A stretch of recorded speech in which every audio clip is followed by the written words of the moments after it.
Movie की शुरुआत में हमें साल 2006 में अनीटा नाम के एक लड़की को दिखाया जाता है जिसकी उम्र 15 साल की थी। वो एक फोटो ब्लॉग वेबसाइट पर अपनी फोटो अपलोड कर रही होती है। तभी उसकी सिस्टर लुइजा उसे जल्दी से रेडी होने को बोलती है, वरना वो दोनों स्कूल के लिए लेट हो जाएंगे। वही अनीटा उस वेबसाइट पर अपना एक नया अकाउंट बना लेती है और अपनी पहली फोटो वहां पर अपलोड कर देती है। आगे हमें साल 2021 को दिखाया जाता है जहां अनीटा 30 साल की हो चुकी थी। यहाँ पर हम देख पाते हैं कि अनीटा रनडाउन अपार्टमेंट में रहती है और उसने अपनी जिंदगी में कुछ खास हासिल नहीं किया है। उसकी लाइफ जैसी थी अब भी वैसी ही है। वो अपना ज्यादातर वक्त अकेली रहती थी और अपने टीनेज दिनों को याद करती थी। यहाँ तक कि उसके लव लाइफ में भी कोई सुधार नहीं था। तभी अनीटा के फोन पर उसके माँ का कॉल आता है। वो उसे याद दिलाती है कि कल अनीटा की सिस्टर लुइजा की शादी है और अनीटा को हर हाल में ये शादी अटेंड करनी है। दरअसल लुइजा डोगलस नाम के लड़के के साथ शादी कर रही थी। अब अनीटा वहां जाना तो नहीं चाहती थी क्योंकि उसे भीड़ भरे जगह पसंद नहीं थे। फिर भी वो अपने माँ का दिल रखने के लिए शादी में जाने का डिसाइड करती है। फ्लाइट से अपने गांव पहुंचने के बाद अनीटा देखती है कि वहां सभी लोग इस फंक्शन को लेकर बिजी है, इसलिए अनीटा को वहां अकेलापन महसूस होने लगता है। तभी वहां लुइजा आती है और अनीटा के ड्रेसिंग पर एक ताना मारती है। वो अनीटा से कहती है कि उसे कोई ढंग के कपड़े पहनकर यहाँ पर आना चाहिए था। अनीटा को वहाँ उसके हाई स्कूल वाले बुलीज भी दिखाई देते हैं जो अनीटा को बचपन में परेशान किया करते थे। उसे वहाँ उसका बेस्ट फ्रेंड एनरिके भी दिखाई देता है जिसके ऊपर अनीटा को क्रश था। अनीटा एनरिके को देखकर बहुत खुश हो जाती है और ये दोनों आपस में कुछ देर बात करते हैं। अब अनीटा एक बहाना करके अपने कजिन कैरोल से मिलने जाती है और उसके हालचाल पूछने लगती है। कैरोल बताती है कि जब से उसकी शादी एडवर्डो से हुई है तब से उसका पति उसे ओलंपिक्स में हिस्सा नहीं लेने देता। वो अपने लाइफ से काफी दुखी है क्योंकि एडवर्डो से शादी करने के बाद उसे उसके सपने सैक्रिफाइस करने पड़े। अब अनीटा वॉशरूम की तरफ जाती है और देखती है कि एडवर्डो किसी और औरत के साथ लगा हुआ है। ये देख अनीटा के होश उड़ जाते हैं और वो एडवर्डो पर गुस्सा करने लग जाती है। अब यह बहस सुनने उस पार्टी में सभी लोग एक जगह इकट्ठा हो जाते हैं। अनीटा कैरोल को बताती है कि उसका हस्बैंड उसे धोखा दे रहा है। खुद को बचाने के लिए एडवर्डो कहने लगता है कि वो कैरोल पर चीट नहीं कर रहा बल्कि अनीटा खुद उसे सेड्यूस कर रही थी। तभी वहाँ लुइजा आती है और अनीटा पर बरस पड़ती है, ये कहते हुए कि उसने उसके शादी में एक बहुत बड़ा सीन क्रिएट कर दिया। क्या वो आज के दिन के लिए चुप नहीं रह सकती थी? इन सब बातों को सुनकर अनीटा को काफी बुरा लगता है और वो रोते हुए अपने कमरे में चली जाती है। वो अपने टीनेज फोटोज को देखकर ये विश करने लगती है कि काश वो समय में पीछे जा पाती। वो अपना कंप्यूटर ऑन करती है और तभी उसे याद आता है कि साल 2006 में उसने एक वेबसाइट पर अपना अकाउंट बनाया था। वो तुरंत उस वेबसाइट पर जाकर अपना यूजर नेम और पासवर्ड मारती है। वो अब अपनी पुरानी फोटो देखकर अपना पास्ट याद करने लगती है। तभी वहाँ का कंप्यूटर जोरों से आवाज करने लगता है और अनीटा वापस ईयर 2006 में पहुंच जाती है। अनीटा अपने आप को यंग देखकर शॉक हो जाती है। उसे लगने लगता है कि वो शायद कोई सपना देख रही है, मगर फाइनली उसे एहसास हो जाता है कि वो कोई सपना नहीं देख रही बल्कि सच में टाइम ट्रेवल करके ईयर 2006 में पहुंच गई है। अब अनीटा वापस 15 साल की तो हो चुकी थी मगर उसका दिमाग 30 साल की औरत जितना काम करता था। वो अब डिसाइड करती है कि वो पास्ट में अपनी और अपने सिस्टर्स की लाइफ बदलने की कोशिश करेगी। तभी उसे याद आता है कि इस समय उसके डैड जिंदा है, इसलिए वो अपने डैड को हक करने बाहर चली जाती है, मगर तब तक उसके डैड वहां से चले जाते हैं। कुछ समय बाद अनीटा, एनरिके और कैरोल स्कूल पर चले जाते हैं। उन तीनों को डर था कि कहीं उनके सीनियर्स उन्हें बुली ना कर दे। अनीटा को पहले ही पता था कि आगे क्या होने वाला है, इसलिए वो एनरिके को लेकर लाइब्रेरी में छुप जाती है। वही दूसरी ओर एडवर्डो कैरोल को बुली होने से बचा लेता है।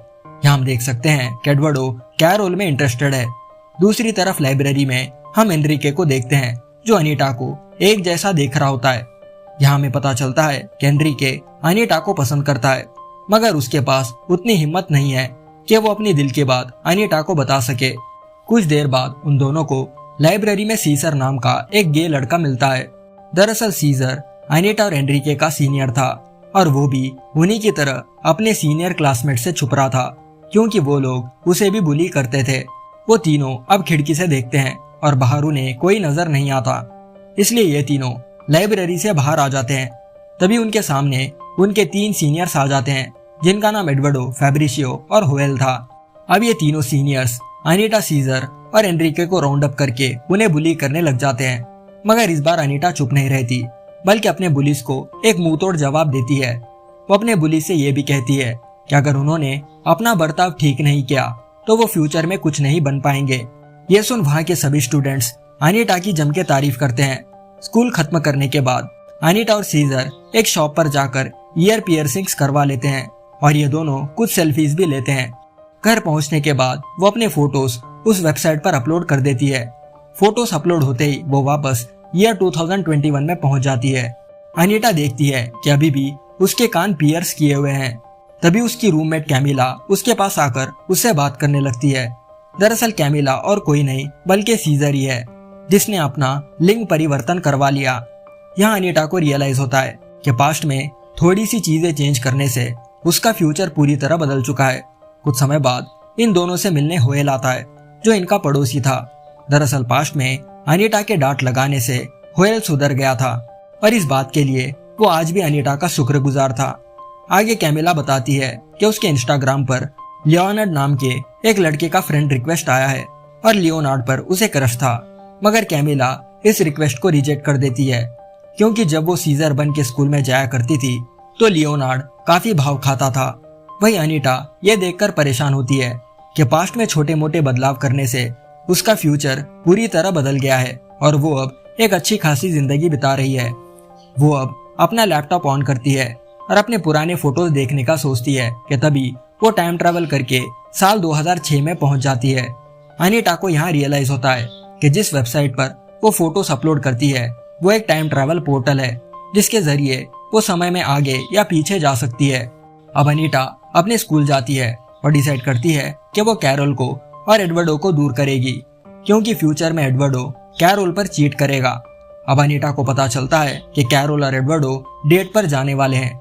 ये देख अनीटा कैरोल को समझाती है कि एडवर्डो एक बुरा लड़का है और उसे एडवर्डो के साथ डेट पर नहीं जाना चाहिए। मगर कैरोल एडवर्डो के प्यार में अंधी हो गई थी, इसलिए वो अनीटा के बातों को सीरियसली नहीं लेती। कुछ देर बाद अनीटा सीजर के भाई फैब्रिशियो से मिलती है और उससे मदद मांगती है ताकि वो कैरोल को एडवर्डो से अलग कर सके।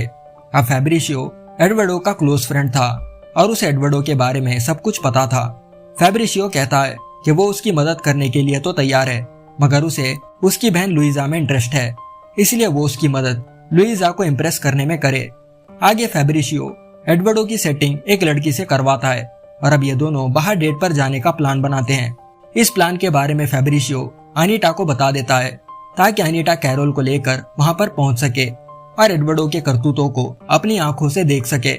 अब अगले दिन अनीटा कैरोल को रेडी करके उस जगह भेज देती है जहां एडवर्डो एक दूसरी लड़की के साथ डेट पर गया था।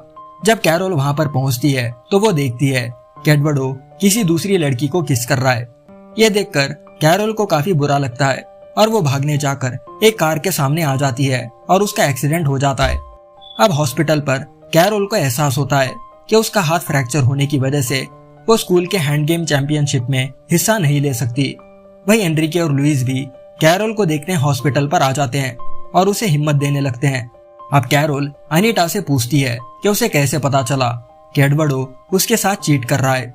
ये सुन अनीटा कहती है कि उसे पहले से ही पता था कि एडवर्डो एक बुरा लड़का है। कुछ समय बाद अनीटा फैब्रिशियो से मिलती है और उसे अपना मुंह बंद रखने को बोलती है क्योंकि इन दोनों के प्लान की वजह से ही कैरोल का एक्सीडेंट हुआ था। बदले में फैब्रिशियो कहता है कि अगर उसने उसकी मदद लुइजा को पटाने में नहीं की तो वो ये बात सबको बता देगा कि अनीटा के कारण ही कैरोल का ब्रेकअप और एक्सीडेंट हुआ। ये सुन अनीटा लुइसा से रिक्वेस्ट करती है कि वो डॉगलस को छोड़कर फैब्रिशियो के साथ रिलेशनशिप में आ जाए। बदले में लुइजा कहती है कि वो ऑलरेडी डॉगलस के साथ रिलेशनशिप में है और वो उसे धोखा नहीं देना चाहती। वही दूसरी तरफ होवेल एडवर्डो और उसकी नई गर्लफ्रेंड के पास आता है जिसका नाम नीना था। वो नीना को बताता है कि एडवर्डो उसे चीट कर रहा है और उसने कैरोल के साथ भी सेम यही किया था। यही वो कारण था जिसकी वजह से कैरोल का एक्सीडेंट हुआ और इन सब में फैब्रिशियो और अनीटा का हाथ है। ये बात सुनते ही नीना फैब्रिशियो के साथ ब्रेकअप कर लेती है और ये बात स्कूल के सभी लोगों को बता देती है। कुछ समय बाद वो कैरोल के पास जाकर अनीटा और फैब्रिशियो के बारे में सब कुछ बता देती है। इसकी वजह से सब लोग अनीटा पर भड़क जाते हैं। क्योंकि अगर वो ऐसा ना करती तो ना कैरोल का ब्रेकअप होता और ना उसका एक्सीडेंट होता। अनीटा को भी एहसास होता है कि उसने ये ठीक नहीं किया। कुछ समय बाद अनीटा अकेली बाहर बैठी हुई होती है। एनरिके उसके पास आता है अपने फीलिंग्स बताने के लिए, मगर अनीटा ये सुनने को रेडी नहीं थी, क्योंकि वो अब भी कैरोल के एक्सीडेंट के लिए खुद को जिम्मेदार मान रही थी। आगे अनीटा सीजर और उसके दोस्त लियोनार्ड से मिलने जाती है। तभी उसे फ्यूचर की वो बात याद आती है जब सीजर कैमिला बन गया था और उसने लियोनार्डो के बारे में उसे बताया था। वो फट से लियोनार्डो से कहती है कि सीजर उसे पसंद करता है। ये सुनते ही लियोनार्डो गुस्से में आ जाता है और कहता है कि वो गे नहीं है, और वो अपनी दोस्ती सीजर के साथ तोड़कर वहां से चले जाता है। इन सब चीजों की वजह से सीजर अनीटा पर नाराज हो जाता है, क्योंकि अनीटा की वजह से उसका बेस्ट फ्रेंड लियोनार्डो उससे दूर हो गया था। दूसरी तरफ कैरोल भी अनीटा के ऊपर नाराज होती है, क्योंकि अनीटा ने उसके पर्सनल लाइफ में दखल अंदाजी की। तभी वहाँ एनरिके आता है और कैरोल को हिम्मत देता है। इसकी वजह से एनरिके और कैरोल में स्ट्रॉन्ग बॉन्डिंग होने लगती है। आगे हम अनीटा और फेब्रिशियो को देखते हैं, जहाँ अनीटा फेब्रिशियो से माफी मांगने लगती है, क्योंकि वो अपनी बहन की सेटिंग फेब्रिशियो के साथ नहीं कर पाई। तभी उन दोनों को लुइजा अपने माँ के साथ दिखाई देती है, और ये देख अनीटा और फेब्रिशियो वहां से चले जाते हैं। अब लुइजा का 17th बर्थडे होता है, और इसके खुशी में लुइजा अनीटा के लिए भी एक ड्रेस खरीद कर ले आती है। अनीटा इस ड्रेस को पहन लेती है और अपना कंप्यूटर ऑन करके उस वेबसाइट में लॉग इन करती है, और ऐसा करते ही वो फ्यूचर में चली जाती है। वो देखती है कि वो अब कैमिला के साथ नहीं रहती, बल्कि हुएल के साथ रहती है। उसे एहसास होता है कि पास्ट में चीजें चेंज करने से उसका फ्यूचर भी पूरी तरह बदल गया है। उसे हुएल से ये भी पता चलता है कि कैरोल और एनरिके 5 साल पहले शादी कर चुके हैं। यह सुनकर अनीटा को काफी बुरा लगता है, क्योंकि वो दिल ही दिल में एनरिके को पसंद करती थी। उसे एहसास होता है कि पास्ट में एनरिके ने अपनी दिल की बात उसे बताने की कोशिश की थी। इन सब बातों को याद करके वो अपसेट हो जाती है। वो फिर से उस वेबसाइट की मदद से पास्ट में चली जाती है। पास्ट में पहुंचते ही वो अपने डैड का वेट करने लगती है। जैसे उसके डैड आते हैं, वो जाकर उनसे गले मिलती है। वो अपने डैड को बताती है कि उसने अपने दोस्तों की जिंदगी बदलने की कोशिश की, मगर उससे कुछ गलतियां हो गई और अब उसके दोस्त उससे बात नहीं कर रहे। बदले में उसके डैड उसे सलाह देते हैं कि उसे दूसरों की लाइफ में इंटरफियर नहीं करना चाहिए, बल्कि अपने लाइफ पर फोकस रखना चाहिए। यह सुनने के बाद अनीटा डिसाइड करती है कि अब से वो अपने लाइफ के ऊपर ज्यादा ध्यान देगी। वो अगले दिन अपने दोस्तों के पास जाकर उनसे माफी मांगती है। वो कैरोल से भी मिलती है और उसे माफ कर देने को बोलती है। तभी एनरिके कैरोल के लिए गाना गाने लग जाता है, और ये सुन अनीटा और कैरोल दोनों एनरिके पर लट्टू होने लगती है। अनीटा को एहसास होता है कि कैरोल एनरिके को पसंद करती है, इसलिए वो अपने आप को उनसे दूर कर लेती है। आगे ये तीनों सीजर से मिलने उसके घर पर जाते हैं, और अनीटा यहाँ सीजर से भी माफी मांगती है। ये सुन सीजर अनीटा को माफ कर देता है, और अब ये चारों लियोनार्डो के घर पर जाते हैं। मगर लियोनार्डो सीजर से बात करने के मूड में नहीं होता। यहाँ हमें पता चलता है कि लियोनार्डो भी सीजर को पसंद करता है, मगर वो सोसाइटी के डर से अपनी आइडेंटिटी छुपा रहा है कि वो एक गे है। अनीटा उसे हिम्मत देती है कि उसे सोसाइटी से नहीं डरना चाहिए, वरना वो फ्यूचर में रिग्रेट करेगा। वही सीजर भी समझ जाता है कि लियोनार्डो एक डरपोक लड़का है, इसलिए वो अपनी दोस्ती तोड़कर वहां से चले जाता है। दूसरी ओर लुइजा का 17th बर्थडे होता है, और वो अपने बर्थडे प्लान्स के बारे में डॉगलस को बताने की सोचती है, मगर डॉगलस गेम खेलने में बिजी होता है। जब अनीटा घर पर आती है तो लुइस अनीटा को बताने लगती है कि वो डॉगलस के साथ रिलेशनशिप में रहने के बावजूद उसे काफी अकेलापन महसूस होता है, क्योंकि डॉगलस उसके लिए टाइम नहीं निकालता। यहाँ में बताया जाता है कि डॉगलस एक रईस फैमिली को बिलोंग करता है, इसलिए लुइजा की मॉम को भी इस बात की खुशी थी कि लुइजा डॉगलस को डेट कर रही है। अनीटा लुइजा को सजेस्ट करती है कि वो एक बार फेब्रिशियो के बारे में सोचे, क्योंकि फेब्रिशियो अब भी उसे पसंद करता है। ये सुनते ही लुइजा फेब्रिशियो को कॉल करती है और उसे डेट के लिए इनवाइट करती है। रात के समय ये दोनों डेट पर जाते हैं और एक दूसरे को अपने दिल की बात बता देते हैं। दूसरी ओर अनीटा होएल के साथ चैट करते करते उसे पसंद करने लगती है। होएल बताता है कि अनीटा ने एडवर्डो के बारे में उसे जो कुछ भी बताया था वो सब सच था, और एडवर्डो एक अच्छा लड़का नहीं है, इसलिए उसने एडवर्डो के साथ हैंगआउट करना छोड़ दिया। अब होएल के साथ रिलेशनशिप में आने के बाद अनीटा उस वेबसाइट की मदद से एक आखिरी बार फ्यूचर में चली जाती है, और ये मूवी इस हैप्पी एंडिंग के साथ यहाँ पर खत्म हो जाती है।